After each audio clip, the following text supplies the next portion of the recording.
Hello everyone, we are team number 2.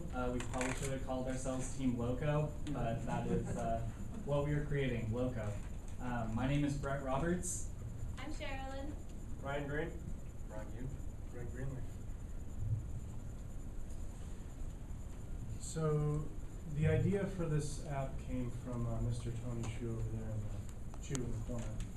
And what he wanted to do was, if someone rolls into Monterey, they should be able to open up his app and put in a radius and an address and see what's going on in the area. And like one of our pitchers said earlier, it's basically a scraper so that you don't have to go to like a different Yelp page for every event. So it allows the user to enter an address and a radius and see what's happening in the area. And then it also allows businesses to jump in. They have a special section where they can add an event. They can put their own pin on the map, and that's broadcasted to any user who logs in. And they can also edit. And then one of our future implementations would be to allow one-touch navigation. So when you find an event that you want, as the creator of the event or as just a general user, you can navigate directly to it.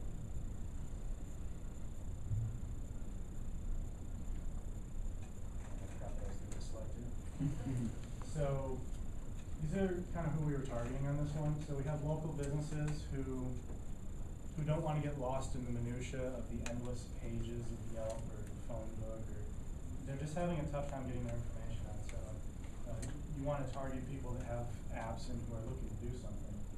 And it's also tourists. So anyone who does any extensive traveling, you're going to do some research beforehand.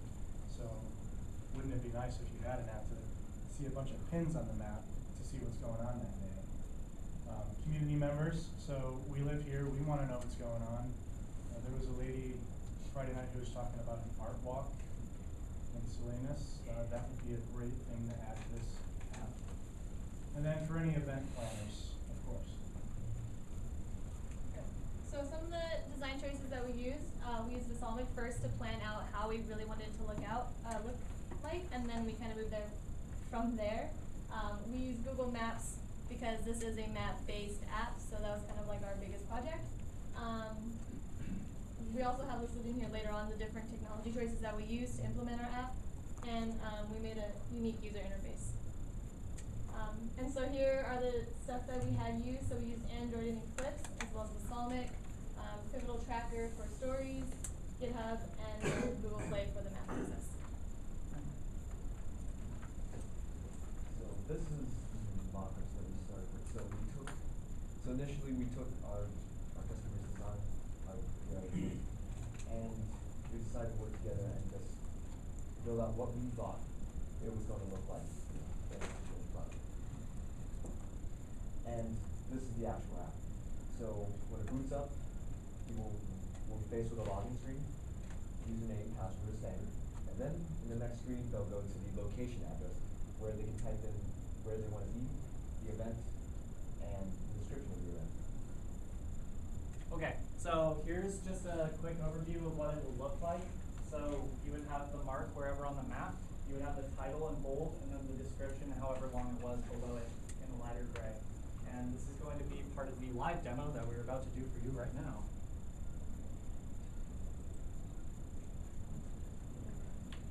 Okay, so this is for the Media Learning Center. This is the room we're in right now. So it's creating the map. You press it. Brian's going to go in so you can actually see from the iPhone. It shows ideas of March, awesome, happy thought. All right, we're going to California. So you go all the way inside. Keep scrolling down. Now we're in Marina. And also what we implemented into this is, oh, well, they got the Media Learning Center right, but that's room 104. So you can actually drag it over to where you want on the Google Maps. Yeah. Yeah, cool stuff. Are there any questions, comments, or anything of that nature?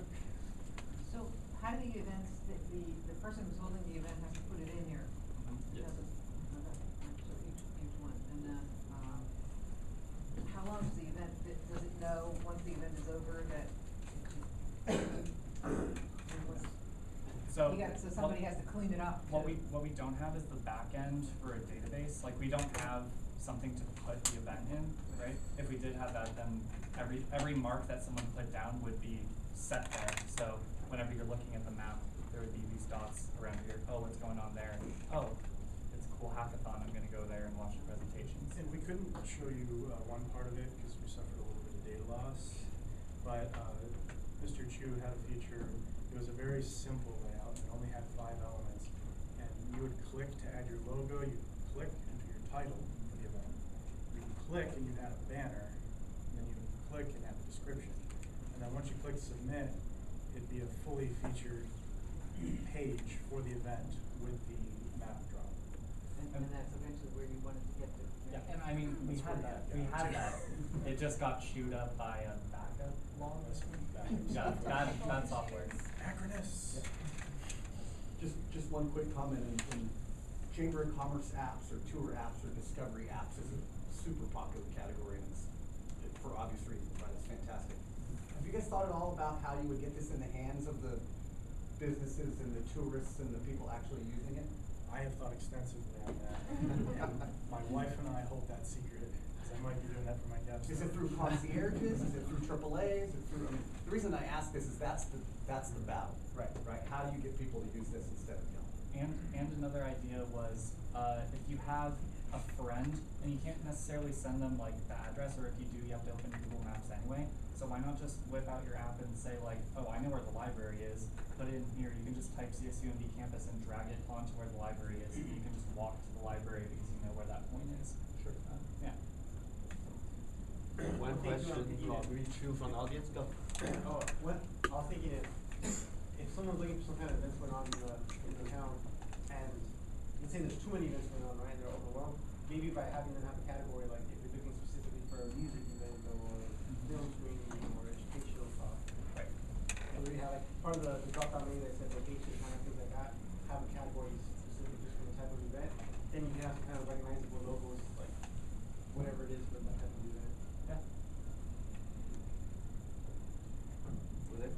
I'm just curious to know when you're moving it around, if it's in the right place or in the wrong place, is that something that only the event creator can do, or can anybody move an event around? Only event creators. Okay, so you would have to like register with the app and stuff, right? So you would have to create said point and then move it around, and then it would only be viewable by the non-owner of that event. Yeah. So one of the features that we wanted to have was you would have kind of like an admin control. So you'd be the business actually doing like updating the website and controlling the map itself, and then you would have a user that would only be able to view / navigate through the page. So that way, people who just didn't know what they were doing couldn't just move things around and confuse other people. So. Thank you.